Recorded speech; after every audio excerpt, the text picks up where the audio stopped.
새벽 예배 오신 성도님들 주님의 이름으로 축복하고 환영합니다. 말씀의 자리에 나왔으니 주님께서 우리에게 말씀하실 줄 믿습니다. 이 말씀이 우리의 삶을 파고들고 또 우리의 굳은 마음을 깨어서 다시 한번 우리를 주님 안에서 새롭게 빚어져가는 하나님의 말씀이 될 줄 믿습니다. 우리는 교회에 와서 예수님에 대한 이야기를 많이 듣습니다. 오래도록 들어왔죠. 그런데 들어도 사실 잘 모르겠는 게 예수님이기도 합니다. 그런데 사실 아주 정확하게 말하면 우리는 예수님을 모른다라기보다는 예수님에 대해서 자기 마음대로 생각하는 경향이 훨씬 더 많이 있습니다. 그래서 대표적인 예로 예수님의 외형에 대한 부분인데요. 예전에 몇 년 전에 영국의 BBC 다큐멘터리에서 신의 아들이라는 이름으로 그림 한 장을 이렇게 공개한 적이 있습니다. 고고학적인 연구와 또 연습을 통해서 그 당시에 팔레스타인 그 청년의 얼굴을 이렇게 공개했던 것인데요. 그때 사람들이 좀 당황했습니다. 왜냐하면 그 사람들이 말하기를 예수님 당시의 평균적인 팔레스타인 청년의 모습이 어떠했냐 하면 키가 153, 몸무게가 대략 한 50kg 정도, 얼굴은 까맣고 그리고 머리는 곱슬에 짧은 스타일이었다는 것이죠. 피부는 좋았을까요? 안 좋았을까요? 당연히 안 좋았겠죠. 땡볕에서 맨날 노동하는 사람이었으니까요. 그게 나오니까 이제 사람들이 놀란 거예요. 왜냐하면 우리가 보는 예수님은 누구죠? 얼굴 좀 약간 멋있게 탔죠. 백인인데 약간 멋있게 탔고 머리도 이렇게 치렁치렁 약하고. 근데 이제 머리가 원래 그렇게 길면 그 당시에는 머릿결이 좋을 수 없는데 샴푸 잘 된 머리 잘 된 머리다. 피부도 약간 까만데 매끈하죠. 그리고 꼭 예수님이 우리가 이제 보는 뭐 당연한 거긴 하지만 이렇게 몸매가 되게 좋아요. 목수라서 육체 노동을 하셨기 때문에 좋다고 볼 수는 있는데 딱 봐도 호감형이죠. 지나가다 보면 예수님 뭔가 좋아 보인다, 닮고 싶다, 얼굴만으로. 그런데 사실 당대의 기준으로는 그렇게 매력적인 외형은 아니었다라는 겁니다.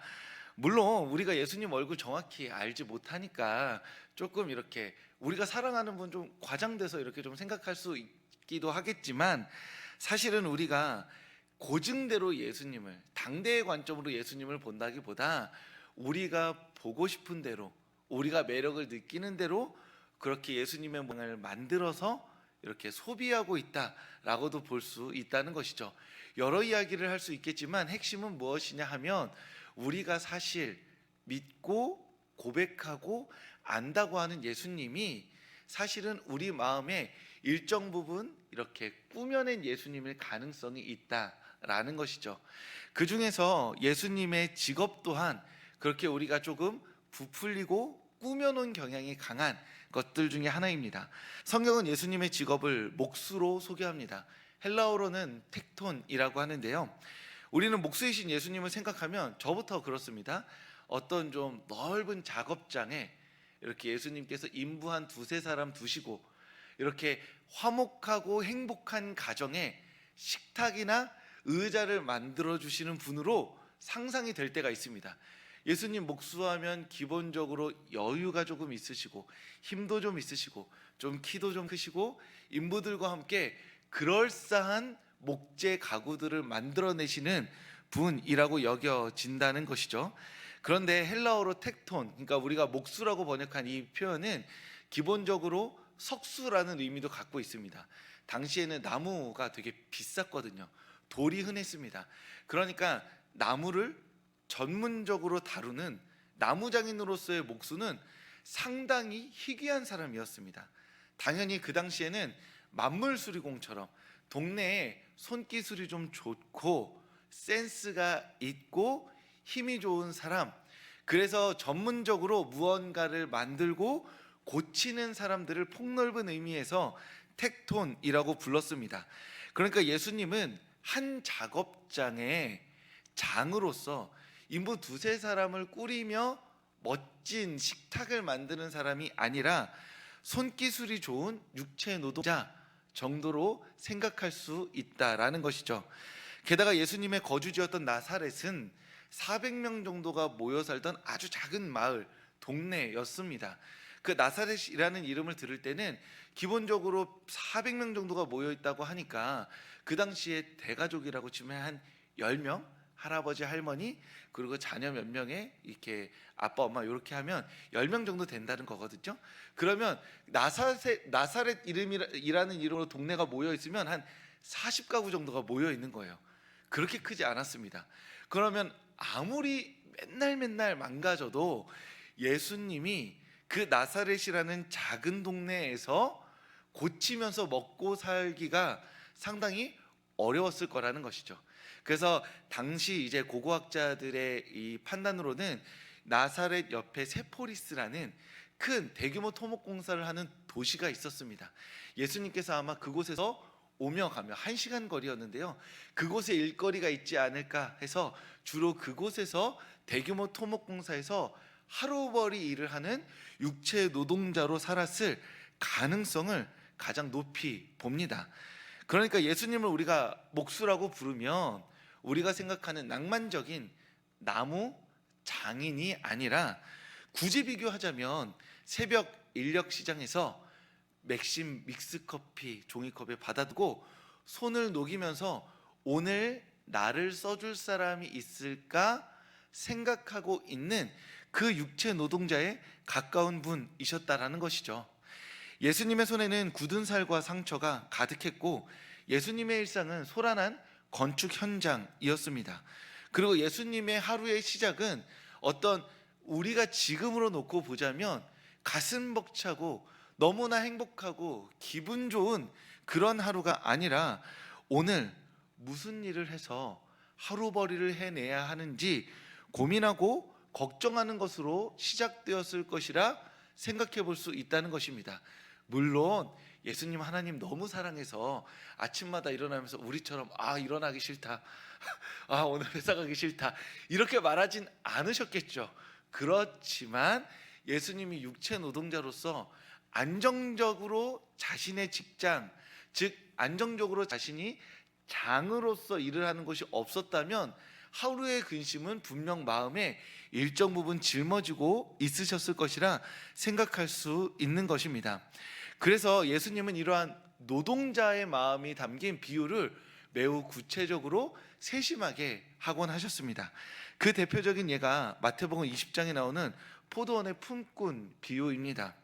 이 비유에서 예수님은 제3시에, 그러니까 아침 9시에 장터에서 놀고 있는 사람들이 있었다.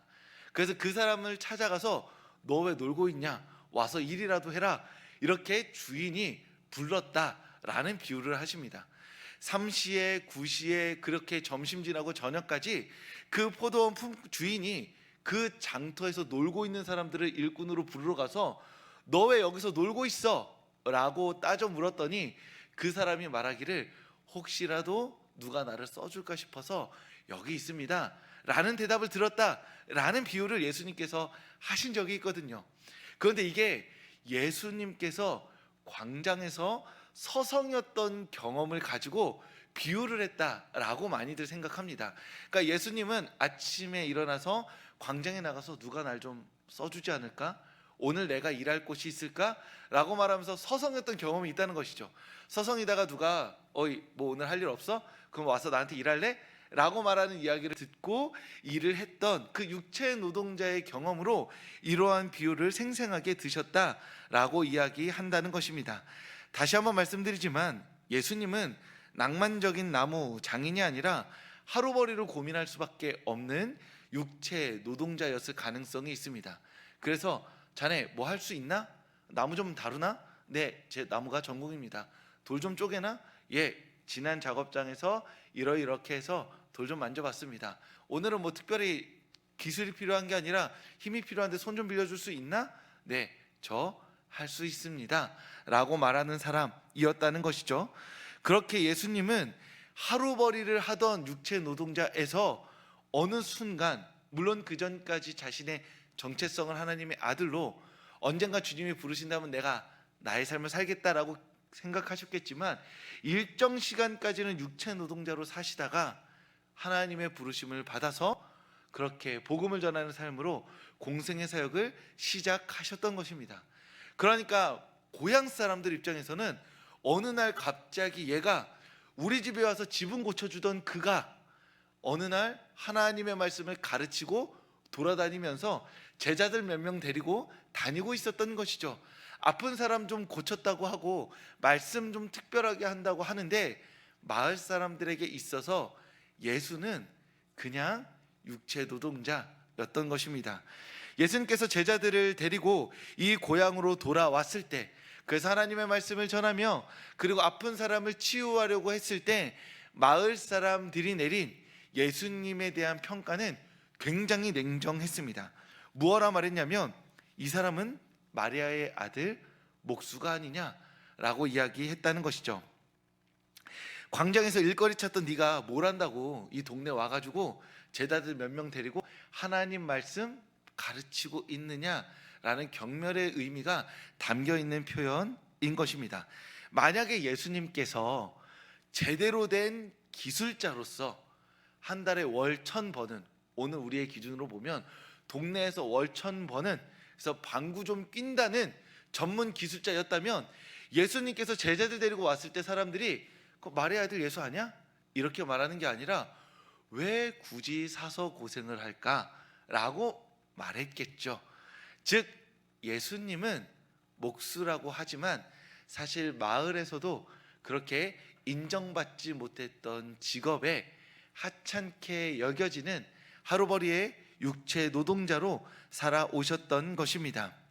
성도님들 어떠신가요? 손에 굳은 살이 가득하고 몸에 땀 냄새가 쩔어 있는 그 예수님에게 하나님의 말씀을 들을 준비가 되어 있으신가요?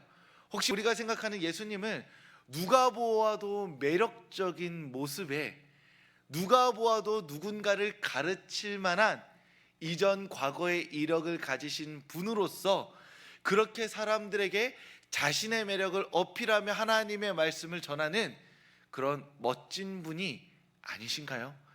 그런데 사실 현실은 예수님은 그렇게 매력적인 분이 아니셨고 이전에 자신이 살던 그 나사렛이라는 동네에서 인정받는 분도 아니었습니다.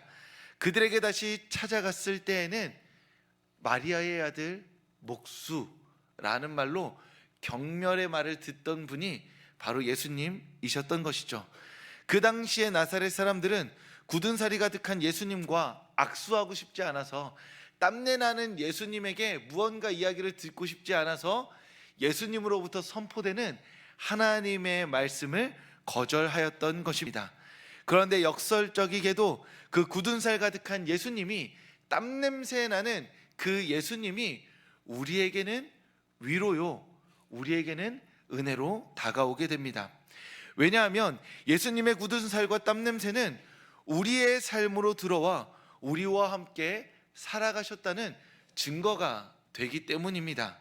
나와 같이 일하셨고 나와 같이 땀 흘리셨다는 사실이 되기 때문입니다.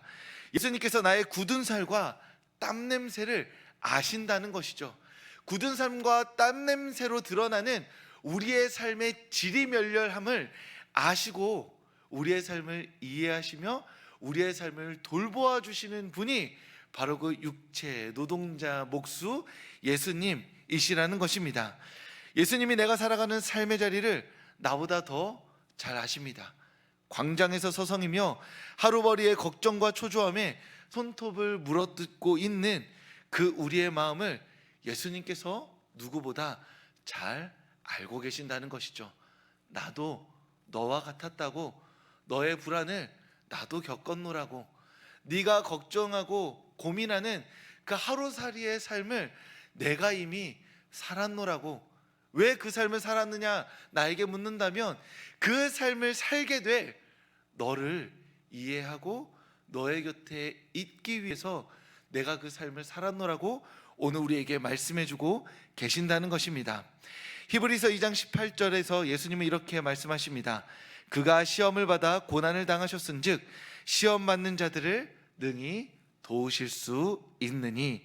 아멘. 사랑하는 성도 여러분, 우리 주님은 당대의 지극히 평범한 청년이었습니다. 외모도 신체도 크게 대단할 것 없었습니다. 기술도 별다르지 않았습니다.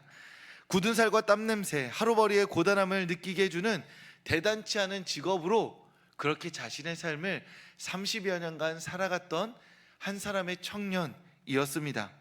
우리가 당대에 살았다면 땀 냄새 나는 예수님의 말을 하나님의 말씀으로 아마 고백하지 못했을 수도 있을 것입니다.